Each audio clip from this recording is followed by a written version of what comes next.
જેતપુર શહેરમાં રહેતી એક યુવતીએ સિટી પોલીસ સ્ટેશનમાં સુધીર મીઠુભાઈ ભટ્ટી નામના યુવક સામે નોંધાવેલ ફરિયાદ મુજબ તેણીના પિતા અને આરોપી વચ્ચે મિત્રતા હતી, જેથી આરોપી પીડિતાના ઘરે આવતો હોય તેની સાથે પરિચય હતો. બાદમાં બંને વચ્ચે વાતચીત શરૂ થતા બંને વચ્ચે મિત્રતા બંધાઈ હતી. જે બાદ આરોપીએ યુવતીને લગ્નની લાલચ આપી હતી.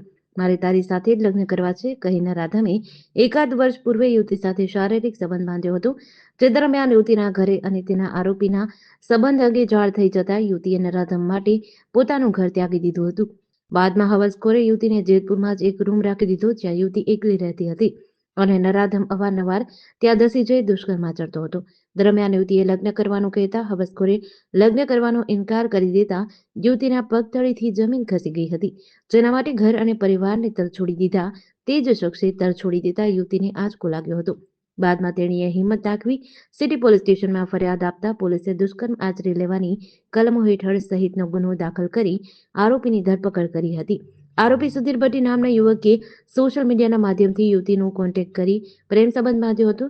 સાથે યુવતીના પિતા અને આરોપી બંને એકબીજાના પરિચિત હોવાથી યુવતીના પિતાનું વોટ્સએપ સ્ટેટસ જોઈ તેમાં રહેલા યુવતીના કોન્ટેક્ટ નંબર મેળવી વાતચીતો કરીને પ્રેમ સંબંધની વાતો કરી યુવતીને ફસાવી હતી.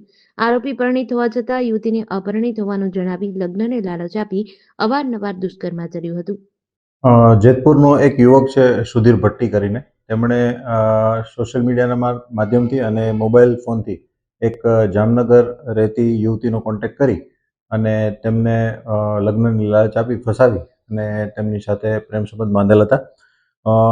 જે આરોપી છે સુધીર ભટ્ટી એ અને જે ભોગ બનનાર છે લેડીઝ, એમના ફાધર બંને એકબીજાના પરિચિત હતા. એટલે એમના ફાધરના સ્ટેટસમાં આ જે છોકરી છે એમણે પોતે ભરત ગૂંથણ કરતી હોય એમના જે કામ છે એના અંગે એક સ્ટેટસ મૂકેલ હતું ને એમાં નંબર લખેલ હતા.